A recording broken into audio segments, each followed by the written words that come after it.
Welcome to my boat. Come on in, let me show you around.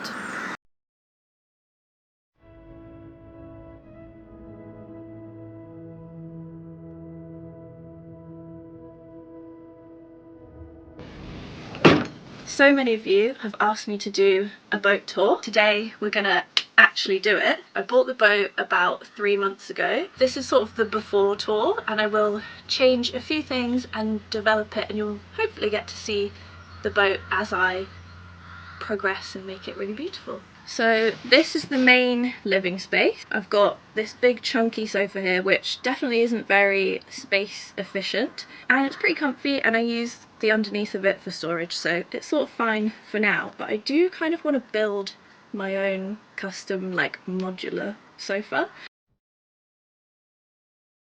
I've got some storage for all of my favourite books. They take up a lot of space, but it feels wrong to not have them.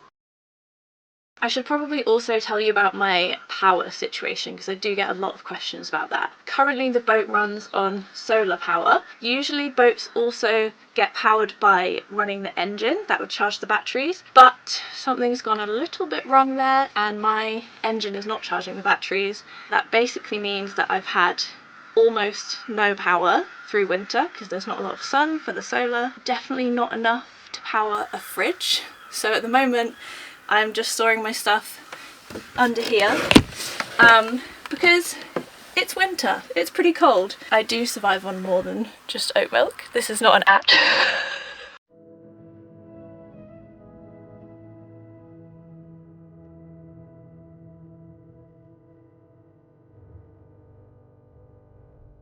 I want to show you the engine, so let's crank her up.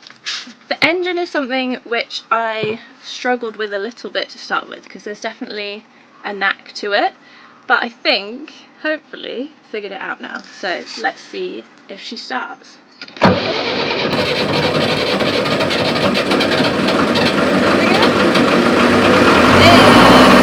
I'll show you what the engine looks like for those of you who are interested. She's pretty chunky.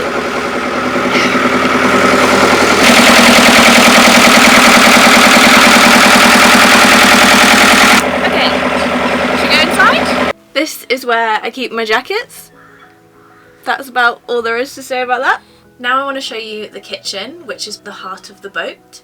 When I first bought the boat, I initially thought that I would get rid of this big surface. Thought I would just have a galley kitchen so it feels longer so you can just walk through a lot of the boat. But I think I'm going to turn this into a table that you can sit up to.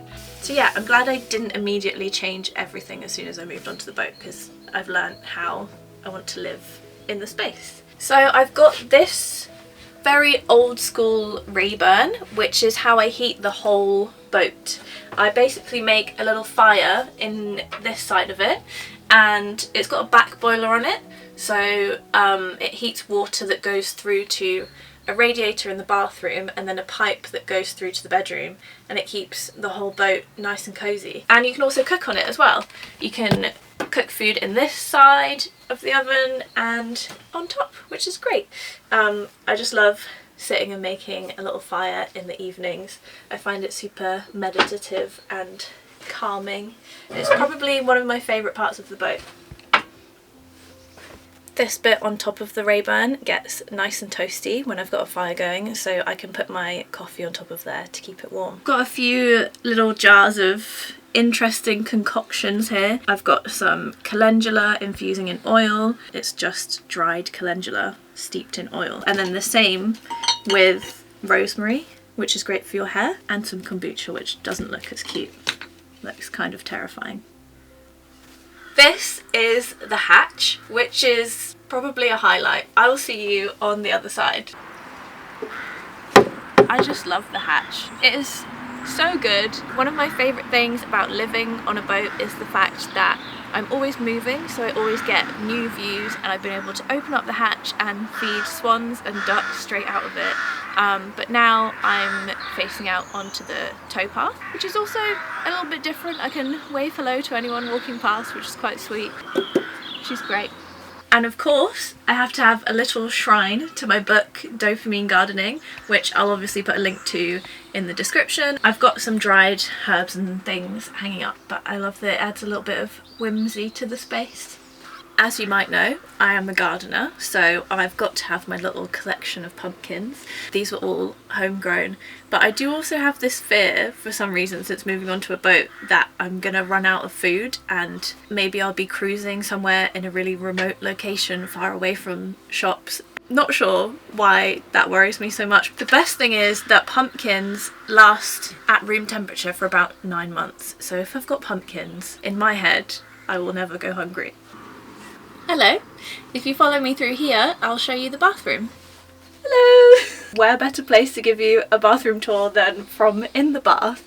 That, and also I had to be able to get everything in shot. I've got a little bathtub, which is super rare for a boat. I do have a shower and I do normally have water, but I think, yeah, I have completely run out of water. We know what the next video is going to be. You can come with me to fill up my water tank and I can show you how that goes. A little sink here, and then I also have a compost toilet, which isn't the most interesting to look at. I'm not going to bother showing you that today. Now we'll shuffle down this narrow little corridor, slightly awkwardly, into the bedroom. This is my bed. It is almost a double. It's basically there, it's big enough, and it's pretty comfy. One of my favourite things about the bedroom is all of the windows.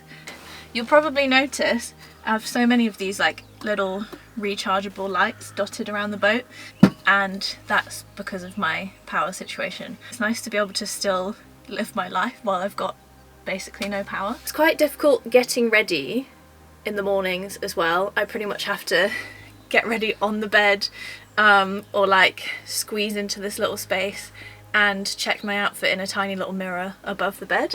But yeah, everything's kind of crammed into these drawers at the moment. I want to show you my latest vintage knitwear find. Don't laugh because I know I'm already wearing a red cardigan, but how cute is this? It's so nice, so chunky. The flowers are amazing. It's just a pretty epic little cardigan. The boat has these little lights on the ceiling. They're so sweet and quite nautical looking. Just spotted a plant that I really want to forage. So I'm going to see if I can pull the boat a bit closer to land and see if I can reach it.